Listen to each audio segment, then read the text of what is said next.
안녕하세요. 최호섭입니다. 네, 아이패드용 파이널 컷 프로와 로직 프로가 나왔습니다.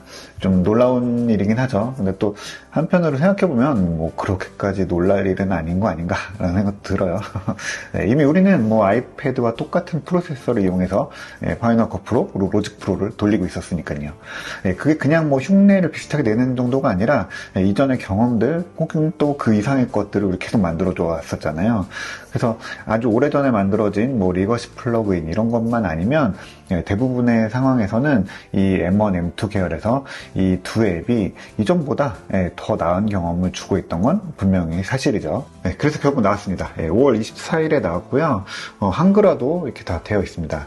이 앱 가격은 뭐 특이하게 단일 구입이 아니고요. 구독 방식입니다. 그래서 한 달에 6,900원이고요. 1년을 한꺼번에 약정을 하면은 69,000원을 내면 쓸 수 있다고 합니다.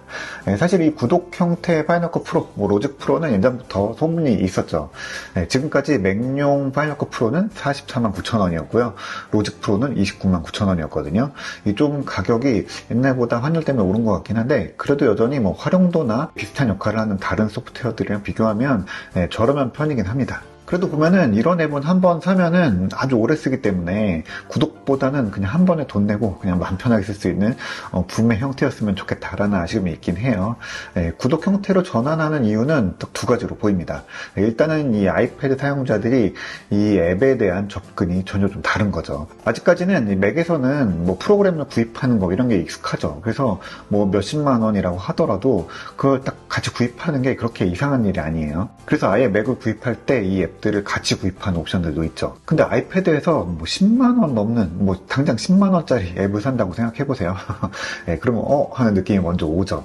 그런데 월 6,900원을 내고 구독을 하는 앱, 당장 뭐 넷플릭스, 뭐 이런 것들이 그 정도 가격이죠. 그래서 뭐 그럴 수 있지라는 생각이 듭니다.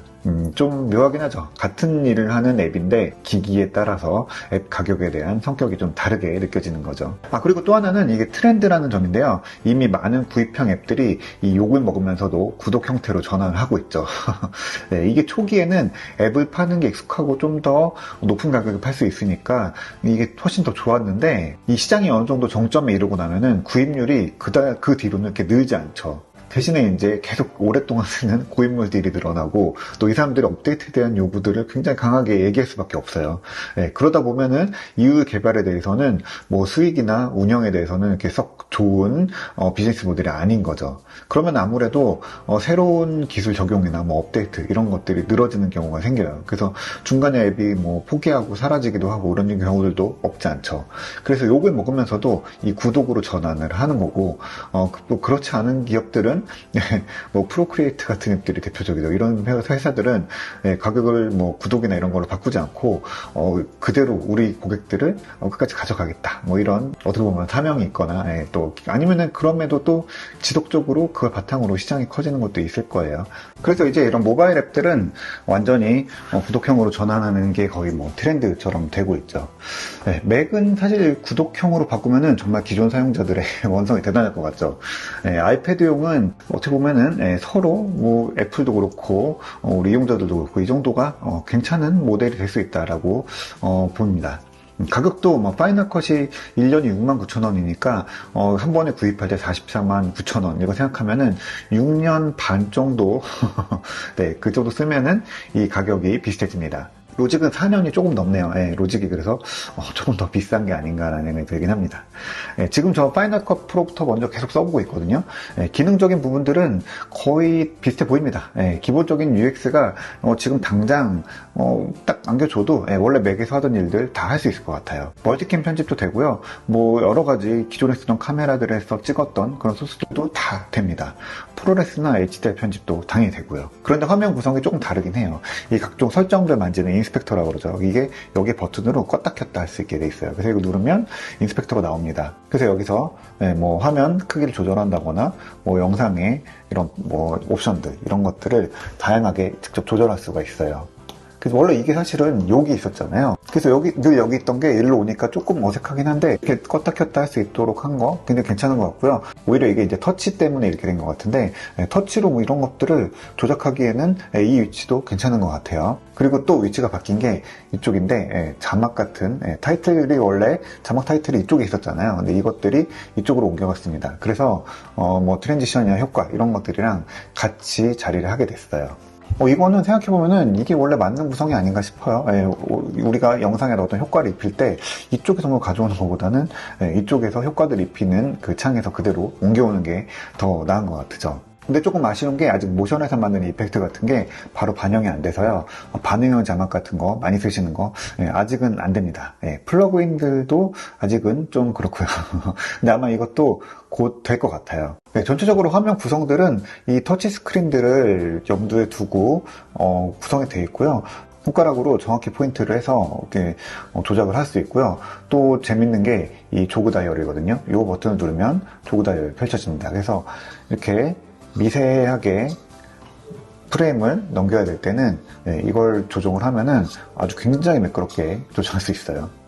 이게 사실은 맥에선 별 필요가 없었던 거죠. 근데 손가락으로 이 세세하게 정말 정밀하게 이렇게 프레임 하나하나 포인팅하기는 굉장히 어려우니까 그럴 때는 프레임 하나하나씩을 이 조그 다이얼로 움직일 수 있도록 합니다. 이거 진짜 아주 괜찮은 UX인 것 같아요. 이 애플 펜슬을 이용한 임용 UI도 있어요. 펜슬 버튼을 누르고요. 여기다가 글씨를 쓰거나 그림을 그리면 그게 애니메이션으로 적용이 됩니다. 방금 그려낸 이 그림, 글씨들이 바로 그려지죠. 이건 사실 맥에서는 이렇게 매끄럽게 하기 굉장히 어렵죠. 이 아이패드에서만 이 애플 펜슬로 할 수 있는 특화된 그런 기능이라고 볼 수 있습니다. 그리고 혹시 편집할 때 무선으로 이 오디오 딜레이가 없을까 해서 이 젠더 USB-C에서 3.5 파이로 해주는 이 젠더를 오랜만에 꺼냈는데요. 에어팟으로는 전혀 지원이 없습니다. 에어팟 프로든 뭐 일반 에어팟이든 전혀 지원이 없고요.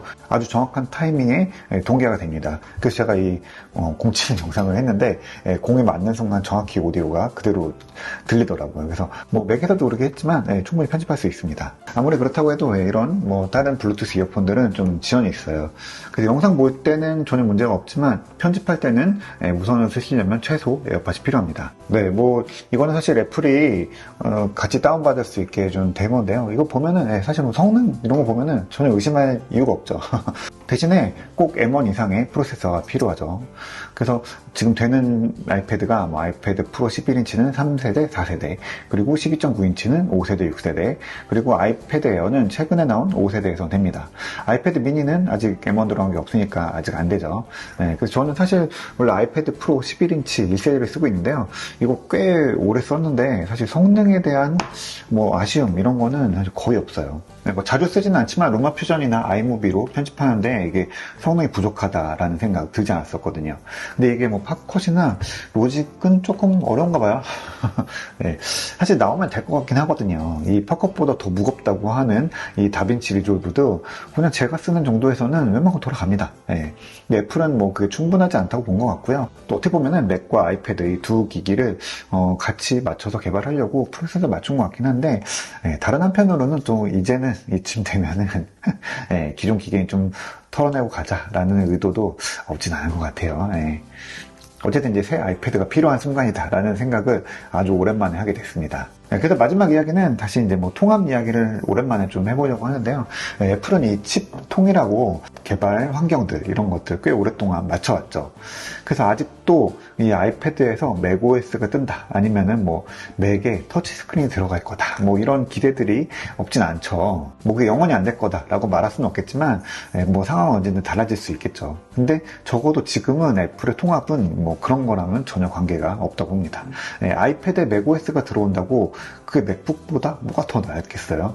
또 맥북에 터치 스크린 들어가는 게 무슨 큰 변화가 있을까요? 그게 진짜 효과가 있다고 하면은 뭐 윈도우 랩탑은 완전히 난리가 났을 거고 터치 스크린으로 다 넘어갔겠죠. 그 수요나 효용성이 지금 그렇게까지 크지 않다라고 하면은 그런 식의 통합은 사실 그렇게 크게 도움될 건 없다고 봅니다. 이 통합이 꼭 운영체제가 똑같아야 되는 건 아니잖아요. 이 아이클라우드로 콘텐츠가 다 동기화가 되고 또 기기를 가리지 않고 각각의 기기에 맞는 그 운영체제를 갖고 그 안에서 적절한 앱 환경이, 앱 경험이 갖춰진다고 하면 그게 통합이죠. 그리고 두 플랫폼 사이에 파일이 자유자재로 오가면서 프로젝트가 이쪽에서 저쪽으로 또 저쪽에서 이쪽으로 넘어올 수 있으면 그게 통합이죠. 네, 근데 사실은 아직 이 파이널 컷 같은 경우에는 아이패드에서 만든 프로젝트를 맥으로 넘길 수는 있는데 맥에서 만든 프로젝트를 아이패드로 가져오지 못합니다. 근데 이것도 나중에는 될 것 같아요. 여기 뭐 플러그인이라든지 모션 이펙트 같은 그런 것들이 아직 매끄럽게 되지 않아서 이게 안 되는 것 같긴 한데 언젠가 되겠죠. 왜냐면 이게 진짜 통합이기 때문이죠. 그래서 애플은 이미 이 카탈리스트라는 이름으로요, 맥과 아이패드용 이 앱을 동시에 만들 수 있도록 기태를 오래전에 만들어 놨었고요. 지금 그래서 맥, 아이패드, 아이폰까지 메인 앱들은 대부분 애플도 이걸 하나로 만들어서 새 플랫폼에 동시에 뿌립니다. 앱 경험이 통합되고 또 그 만드는 결과물도 사실은 뭐 아이클라우드 같은 걸로 동기화가 꽤 활발하게 이제 다 이루어지고 있죠. 그래서 필요에 따라서, 상황에 따라서 이 맥을 쓰거나 아니면은 이렇게 아이패드를 쓰거나 하는 거죠. 대신 일하는 과정이나 결과는 거의 같은 거죠. 이게 사실은 진짜 통합인 거죠. 특성이 다른 기기에 똑같은 운영체제를 넣어서 이런 입력 이런 거에 대해서 불편을 감수하는 게 통합이 아닌 거죠. 이거는 기기를 처음 구입할 때도 마찬가지입니다. 나한테 맥북이 맞을지 아이패드가 맞을지를 본다는 거예요.